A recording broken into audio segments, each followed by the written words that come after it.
Assalamualaikum warahmatullahi wabarakatuh. Nama saya Elsa Prastika Yuningtyas, NPM 211211009, akan menjelaskan tentang ekonomi moneter. Pasti banyak yang belum tahu kan, ekonomi moneter itu apa dan bagaimana. Jadi, dalam mengelola perekonomian suatu negara, pemerintah melakukan berbagai kebijakan ekonomi untuk mengarahkan perekonomian bangsa. Secara umum, kegiatan ekonomi dapat diartikan sebagai suatu kegiatan yang mempengaruhi tingkat pengangguran, produksi, harga, dan hubungan perdagangan atau pembayaran internasional. Ruang lingkup kajian ekonomi moneter meliputi peran dan fungsi uang dalam perekonomian, sistem moneter, dan mempengaruhi jumlah uang yang beredar, struktur, dan fungsi bank sentral. Selanjutnya, kita akan bahas tentang apa itu pengertian dari ekonomi moneter.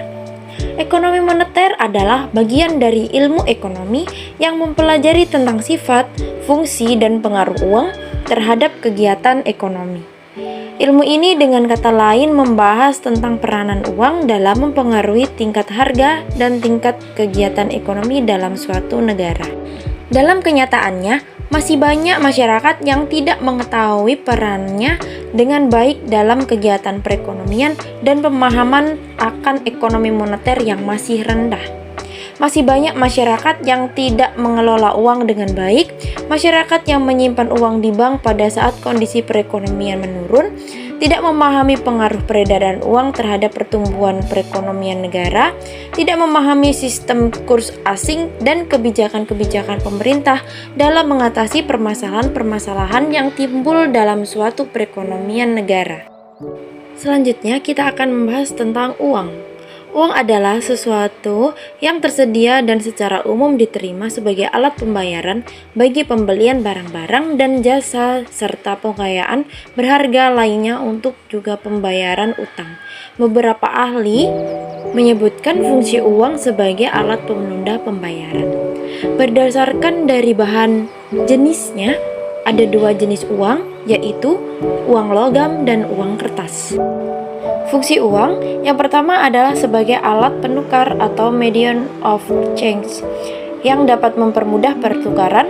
Orang yang akan melakukan pertukaran tidak perlu menukarkan dengan barang, tetapi cukup menggunakan uang sebagai alat tukar.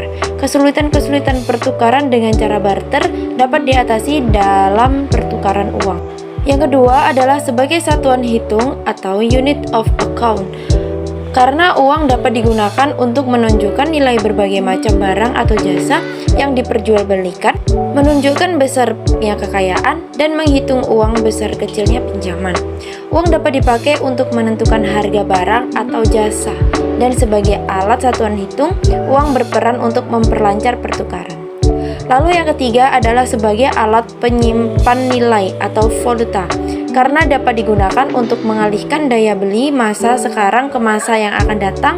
Ketika seorang menjual pada saat ini menerima sejumlah uang sebagai pembayaran atas barang atau jasa yang dijualnya, maka ia akan dapat menyimpan uang tersebut untuk digantikan membeli barang ataupun jasa di masa yang akan datang. Di dalam ekonomi moneter terdapat kebijakan moneter. Apa sih kebijakan moneter itu? Jadi, kebijakan moneter adalah keputusan yang diambil oleh pemerintah dalam rangka menunjang kreativitas ekonomi melalui berbagai hal yang berkaitan dengan penetapan jumlah peredaran uang di masyarakat. Jenis kebijakan moneter ada dua. Yang pertama adalah kebijakan moneter ekspansif. Jenis kebijakan moneter yang melakukan pengelolaan dan pengaturan peredaran uang dalam aktivitas ekonomi disebut sebagai kebijakan moneter ekspansif. Dalam hal ini, tujuan utamanya adalah meningkatkan peredaran uang di masyarakat sehingga roda perekonomian meningkat. Lalu yang kedua adalah kebijakan moneter kontraktif. Kebijakan moneter kontraktif di mana kebijakan diambil sebagai langkah mengurangi peredaran uang di masyarakat saat terjadi inflasi. Hal ini diwujudkan dalam penjumlahan obligasi, pemerintah meningkatkan suku bunga bank dan meningkatkan persyarakatan cadangan bank. Tujuan kebijakan moneter yang pertama adalah untuk menjamin stabilitas ekonomi, yang kedua adalah untuk mengendalikan inflasi, yang ketiga meningkatkan lapangan pekerjaan, yang keempat melindungi stabilitas harga barang di pasar, yang kelima menjaga keseimbangan neraca pembayaran internasional, dan yang keenam adalah mendorong pertumbuhan ekonomi.